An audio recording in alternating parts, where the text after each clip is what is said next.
नमस्कार साथियों, मैं कुंदन कुमार स्वागत करता हूं भविष्य निर्माण शिक्षण संस्थान के इस ऑनलाइन परिवार में। दोस्तों, आज के सेशन में हम देखेंगे कल के दिनों में घटित देश विदेश में राष्ट्रीय एवं अंतर्राष्ट्रीय खबरें जो आगामी आपके किसी भी परीक्षा के दृष्टिकोण से बेहद ही महत्वपूर्ण होने वाली है। साथ ही साथ हर एक क्वेश्चन से कुछ ना कुछ आपको इंपॉर्टेंट फैक्ट बताया जाएगा और वीडियो के लास्ट में आपसे क्वेश्चन पूछा जाएगा, तो आप वीडियो के लास्ट तक बने रहिएगा और जो क्वेश्चन पूछा जाएगा उसका उत्तर आपको कमेंट सेक्शन में देना होगा।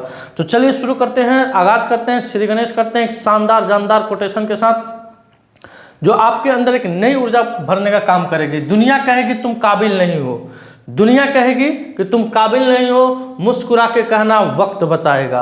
तो सही बात है दोस्तों, दुनिया आपको कहेगी कि आप काबिल नहीं हैं, इस काम के लिए काबिल नहीं है, लेकिन आप मुस्कुरा के चुपचाप मुस्कुरा के उसको जवाब देना है कि वक्त बताएगा कि हम कितने काबिल हैं कि नहीं हैं। कल दोस्तों वीडियो के लास्ट में आपसे क्वेश्चन पूछा गया था कि हाल ही में जारी एक रिपोर्ट के अनुसार जल स्रोतों के संरक्षण मामले में बिहार का कौन सा जिला शीर्ष पर रहा। तो इसका करेक्ट उत्तर हो जाएगा दोस्तों बक्सर। कौन जिला होगा दोस्तों? बिहार का बक्सर जिला है दोस्तों। जो जल स्रोत यानी जितने भी जल के स्रोत हैं, जैसे कुआं हुआ, तालाब हुआ, झील हुआ, सरोवर हुआ, उन सभी के संरक्षण के मामले में बिहार का बक्सर जिला क्या रहा है दोस्तों? टॉप पर रहा है। आइए, आज दोस्तों 13 अप्रैल है दोस्तों, और 13 अप्रैल का नाम सुनते आप सभी के जहन में एक वो काला दिन याद आना चाहिए। इतिहास का वो सबसे काला दिन याद आना चाहिए। 13 अप्रैल 1919 ईस्वी। क्या दोस्तों? 13 अप्रैल 1919 ईस्वी, जब जनरल डायर के द्वारा अमृतसर के जालियांवाला बाग हत्याकांड में शांति से सभा कर रहे जो भी क्रांतिकारी थे, जो भी वहाँ के लोग थे, उन पर अंधाधुंध गोलियों की बरसात की गई, जिसमें लगभग 400 प्लस से अधिक लोगों की मृत्यु हुई थी। कहीं कहीं 437 457 दिया है, तो इसलिए मैंने 400 प्लस लगा दिया है। और 2000 से अधिक लोगों की 2000 से अधिक लोग क्या हो गए थे दोस्तों? घायल हो गए थे। ये आप तस्वीर के माध्यम में देख रहे हैं कि ये जालियांवाला बाग हत्याकांड है दोस्तों। ये अमृतसर के गोल्डन टेम्पल के बगल में है। इसमें रोलेट एक्ट के खिलाफ में एक शांति सभा चल रही थी।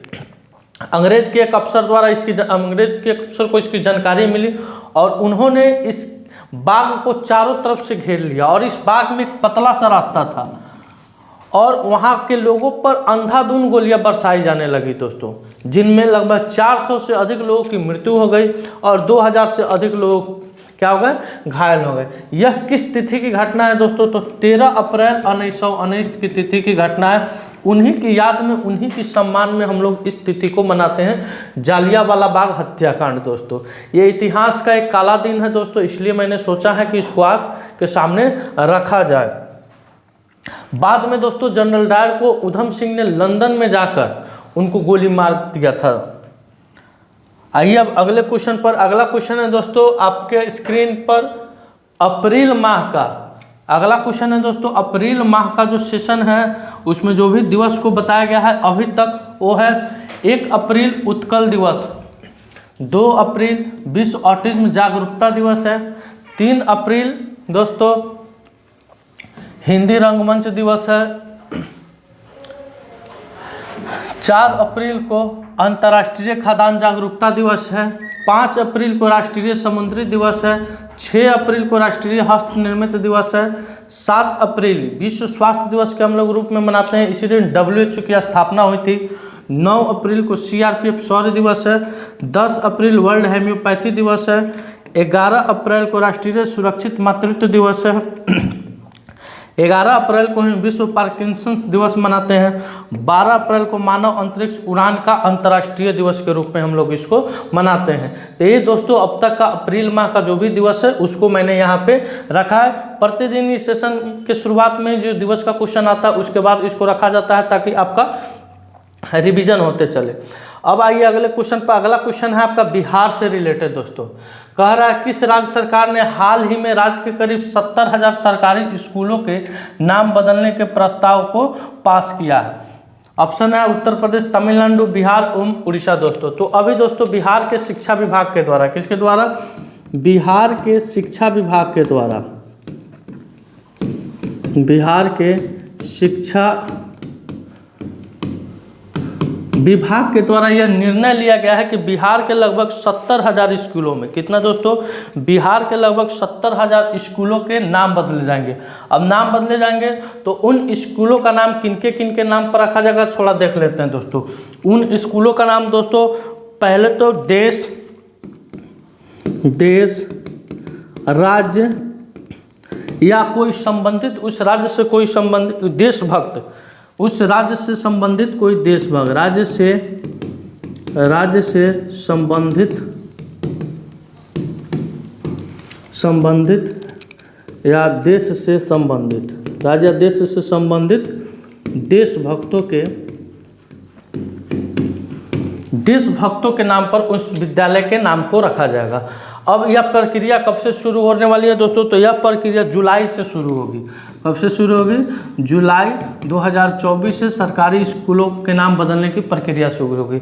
दिसंबर, एक बात आपको और याद होना चाहिए दोस्तों कि दिसंबर 2023 में बिहार शिक्षा विभाग के द्वारा एक मिशन दक्ष की शुरुआत की गई थी। किसकी, मिशन दक्ष।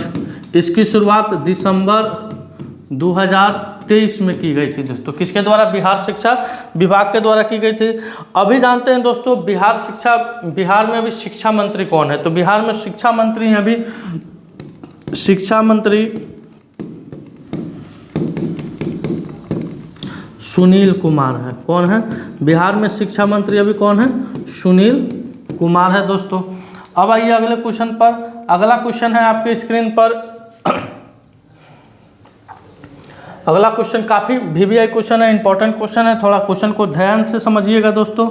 इसका मैं एक शॉर्ट्स भी तैयार कर दूंगा। हाल ही में जारी भारतीय दूरसंचार विनियामक प्राधिकरण की रिपोर्ट के अनुसार दूरसंचार घनत्व के मामले में बिहार कौन से स्थान पर रहा है। तो दोस्तों हाल ही में दूरसंचार विनियामक प्राधिकरण के रिपोर्ट के अनुसार बिहार दूरसंचार के घनत्व के मामले में अंतिम पायदान पर रहा है। किस पायदान पर रहा है, अंतिम पायदान पर रहा है। जरा डाटा के माध्यम से हम समझना चाहते हैं कि बिहार क्यों अंतिम पायदान पर रहा है। तो भारतीय दूरसंचार विनियामक प्राधिकरण ने इस नवीनतम रिपोर्ट के अनुसार दूरसंचार घनत्व के मामले में बिहार को निचले पायदान पर रखा है। यहाँ तक तो ये बात साफ है दोस्तों। यह डाटा कब तक का तैयार किया गया है, तो यह डाटा जनवरी 2024 की रिपोर्ट के अनुसार बिहार झारखंड सर्किल का टेली डिस्टेंसी सिर्फ 56.66% है। ठीक है, अर्थात बिहार झारखंड में 100 लोगों पर सिर्फ 57 कनेक्शन है, जो देश में सबसे कम है। उसके बाद देखते हैं इसके अलावा पड़ोसी राज्यों में, यानी बिहार के जो भी पड़ोसी राज्य हैं, उत्तर प्रदेश में 67% है दोस्तों, उड़ीसा में 76% है और पश्चिम बंगाल में 82% कनेक्शन है। अब देखते हैं बिहार झारखंड में मोबाइल ग्राहकों की संख्या 9.45 करोड़ है। इनमें से 4.04 करोड़ दोस्तों जियो का सिम यूज करते हैं, एयरटेल का सिम 4.12 करोड़ और वोडाफोन आइडिया का 76.35 लाख। BSNL का सबसे कम है दोस्तों, 51.84 लाख कंज्यूमर है। पिछले 2023 की रिपोर्ट के अनुसार बिहार का जो परसेंटेज था 55.23% था। कितना था, 55.23% था। ये डाटा के माध्यम से हम समझ सकते हैं कि दोस्तों बिहार को क्यों निचले पायदान पर रखा गया दोस्तों। आप इसका वीडियो को पुश करके इसका स्क्रीनशॉट ले सकते हैं। निश्चित तौर पर इसमें से बहुत सारे आपको क्वेश्चन देखने को मिल जाएंगे। अगला क्वेश्चन है, विश्व साइबर अपराध सूचकांक के अनुसार, विश्व साइबर अपराध सूचकांक के अनुसार भारत साइबर अपराध में किस स्थान पर है। तो दोस्तों विश्व साइबर सूचकांक के अनुसार दोस्तों भारत 10वां स्थान पर आया है। किस स्थान पर आया है, भारत 10वें स्थान पर आया है।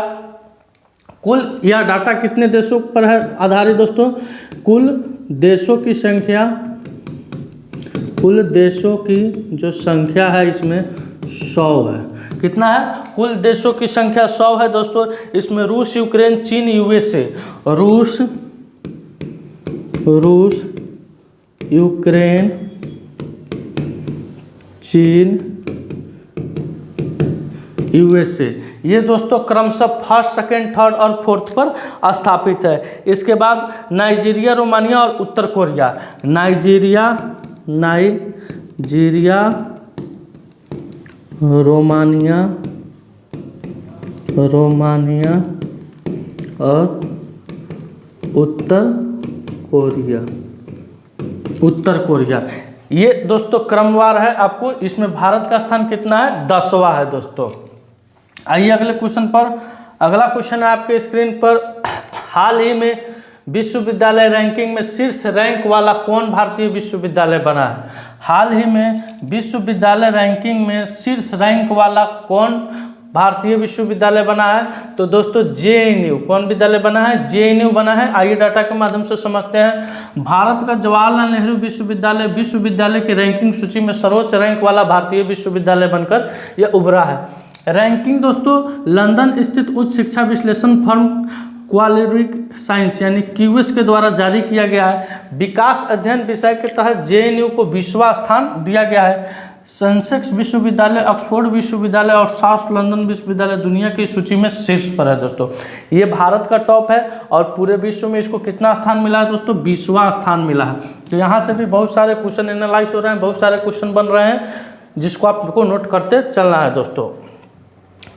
अब आते हैं अगले क्वेश्चन की तरफ। अगला क्वेश्चन है, 15 अप्रैल 2024 को किन दो देशों के बीच डस्टलिक युद्ध अभ्यास शुरू होगा? तो दोस्तों 15 अगस्त 2024 को भारत और उज्बेकिस्तान के बीच, किसके बीच दोस्तों? भारत और उज्बेकिस्तान के बीच, उज्बेकिस्तान में ही डस्टलिक युद्ध अभ्यास शुरू होगा। अब जानते हैं दोस्तों डस्टलिक युद्ध अभ्यास इसकी शुरुआत कब हुई थी? इसकी शुरुआत 2019 ईस्वी में हुई थी। कहाँ कब हुई थी दोस्तों? इसकी शुरुआत 2019 ईस्वी में हुई थी। पहला संस्करण इसका हुआ था 2019 में, उज्बेकिस्तान में हुआ था। चौथा संस्करण यानी इससे पहले चौथा संस्करण 2023 वाला पिथौरागढ़ में हुआ था दोस्तों। अब जो संस्करण हो रहा है 5वां संस्करण, तो भारत उज्बेकिस्तान में कहाँ हो रहा है? उज्बेकिस्तान में हो रहा है। इसमें दोस्तों गढ़वाल राइफल्स रेजिमेंट कौन भारत की तरफ से कौन हिस्सा ले रहा है? तो गढ़वाल राइफल्स रेजिमेंट इसमें क्या ले रहा है? हिस्सा ले रहा है। अब आपके स्क्रीन पर दोस्तों कुछ युद्ध अभ्यास है और कुछ देशों के नाम है। तो एक्वेरियम युद्ध अभ्यास मालदीव और भारत के बीच में होता है। गरुड़ शक्ति भारत इंडोनेशिया, मित्र शक्ति Bharat Sri Lanka, hand in hand Bharat चीन, खंजर भारत किर्गिस्तान और सूर्य किरण भारत नेपाल के बीच में होता है। ये सारे युद्ध अभ्यास है जो भारत अन्य देशों के साथ लड़ता है। ऐसा तो बहुत सारे युद्ध अभ्यास है दोस्तों। इस पर मैं कुछ ही दिनों में इस पर एक वीडियो बना दूंगा जो आपको युद्ध अभ्यास के नाम से देखा जाएगा। आइए अगले क्वेश्चन पर चलते हैं। अगला क्वेश्चन है आपके स्क्रीन पर, हाल ही में किस देश ने अपनी पहली महिला उच्चायुक्त लिंडी कैमरून को भारत में नियुक्त किया है? तो दोस्तों जैसे कि भारत ने अपनी पहली महिला उच्चायुक्त विजय लक्ष्मी पंडित को नियुक्त किया था, उसी तरीके से ब्रिटेन के द्वारा, किसके द्वारा? ब्रिटेन के द्वारा लिंडी कैमरून को भारत में पहली बार उच्चायुक्त नियुक्त किया गया। अब यहाँ देखते हैं यूके के राष्ट्रीय साइबर सुरक्षा केंद्र के पूर्व सीईओ लिंडी कैमरून भारत में देश की पहली महिला उच्चायुक्त के रूप में पदभार संभालेगी। कैमरून की नियुक्ति भारत द्वारा 1954 में विजय लक्ष्मी पंडित को लंदन में अपना उच्चायुक्त नियुक्त करने के 70 साल बाद हुआ है। कैमरून पहले इराक और अफगानिस्तान में अपनी सेवाएं दे चुकी है। भारत ब्रिटेन का 12वां सबसे बड़ा व्यापार भागीदार है। तो यहाँ से भी आपको बहुत सारा क्वेश्चन देखने को मिल जा रहा है, बहुत सारे क्वेश्चन एनालाइज हो रहे हैं जो आपके एग्जाम व्यू के दृष्टिकोण से बेहद ही महत्वपूर्ण होने वाले हैं। तो दोस्तों इस पॉइंट को आप लोग निश्चित तौर पर नोट करते चलिएगा, इससे आपको बेहद ही फायदेमंद होने वाला है। अगला क्वेश्चन है आपके स्क्रीन पर, 12वीं राष्ट्रीय महिला कैरम का खिताब किसने जीता है? तो दोस्तों 12वीं राष्ट्रीय कैरम का खिताब यानी कैरम बोर्ड की प्रतियोगिता हुआ जिसका खिताब रश्मि कुमारी ने के नागोजी को हराकर, किसको दोस्तों? ये विजेता थी और यह उप विजेता थी। इनको हराकर 12वीं राष्ट्रीय महिला कैरम का खिताब अपने नाम किए हैं। अगला क्वेश्चन है दोस्तों, क्वेश्चन नंबर 9 है, हाल ही में स्वामी विवेकानंद अंडर-20 फुटबॉल चैंपियन का उद्घाटन कहाँ हुआ? तो दोस्तों स्वामी विवेकानंद अंडर-20 फुटबॉल चैंपियन का उद्घाटन छत्तीसगढ़ में हुआ है। कहाँ हुआ है? छत्तीसगढ़ में हुआ है। छत्तीसगढ़, तो जानते हैं छत्तीसगढ़ राज्य के बारे में। अब जो राज्य का दोस्तों आपके पास ढांचा आएगा, जो भी राज्य का जो सूची आएगा अब इसी टाइप से कुछ करके आएगा। तो ये आप भारत का मैप देख रहे हैं, ये भारत, एक मिनट दोस्तों, ये भारत का मैप देख रहे हैं। इस मैप में ये जो स्थान आपको दिख रहा है, इस मैप में ये स्थान जो दिख रहा है ये क्या है, छत्तीसगढ़ है। अब छत्तीसगढ़ दोस्तों, तो लोकसभा की इसमें कुल 11 सीटें हैं, राज्यसभा की 5 सीटें और विधानसभा की 90 सीटें हैं। मुख्यमंत्री विष्णुदेव साय हैं वहाँ के, राज्यपाल विश्वभूषण हरिचंदन है। राज्य का गठन कब हुआ था, 1 नवंबर 2021 में हुआ था। अब छत्तीसगढ़ का नाम छत्तीसगढ़ क्यों पड़ा दोस्तों, तो ऐसा पूर्व में मान्यता है कि छत्तीसगढ़ 36 गढ़ों से मिलकर बना है, 36 गढ़ों से मिलकर बना है, इसलिए इसका नाम क्या है दोस्तों, छत्तीसगढ़ है। अब छत्तीसगढ़ में पिछले दिनों जो भी करंट से क्वेश्चन पढ़ाया गया था उसको यहाँ पे ऑनलाइनर में लाया गया है। छत्तीसगढ़ में अवैध धर्मांतरण को रोकने के लिए कानून लाया जाएगा। बसवराजू एस छत्तीसगढ़ के मुख्यमंत्री के नए सचिव नियुक्त किया गया है। रमन सिंह जो इससे पहले दोस्तों छत्तीसगढ़ के बीजेपी गवर्नमेंट में मुख्यमंत्री थे, उन्हें छत्तीसगढ़ विधानसभा का स्पीकर चुना गया है। छत्तीसगढ़ सरकार ने मुख्यमंत्री निर्माण श्रमिक पेंशन योजना लॉन्च की है। तो ये दोस्तों अभी तक छत्तीसगढ़ से के बारे में कुछ फैक्ट था जो आपके एग्जाम और व्यू के दृष्टिकोण से बेहद ही महत्वपूर्ण है, जिसको आपको नोट करते चलना है। अगला क्वेश्चन है, हाल ही में एशियाई कुश्ती चैंपियनशिप 2024 का आयोजन किस देश में किया गया। हाल ही में एशियाई कुश्ती चैंपियनशिप 2024 का आयोजन दोस्तों किर्गिस्तान में किया गया है। कहाँ किया गया है, किर्गिस्तान में किया गया है। इस क्वेश्चन का करेक्ट उत्तर क्या हो जाएगा, ऑप्शन नंबर 1 हो जाएगा। अब है दोस्तों वीडियो के लास्ट में आज का सवाल, भारतीय महिला हॉकी टीम का कोच किसे नियुक्त किया गया। इस क्वेश्चन का उत्तर दोस्तों आपको कमेंट सेक्शन में जाकर देना है। दोस्तों आज का सेशन मेरा यहीं समाप्त हुआ। अगर यह वीडियो आपको अच्छा लगे, वीडियो को जरूर लाइक कीजिएगा, शेयर कीजिएगा और जो क्वेश्चन पूछा जाता है उसका निश्चित तौर पर कमेंट दीजिए कमेंट सेक्शन में जाकर। मिलते हैं आपसे अगले वीडियो में, अपना ख्याल रखिएगा। तब तक के लिए धन्यवाद। भारत माता की जय।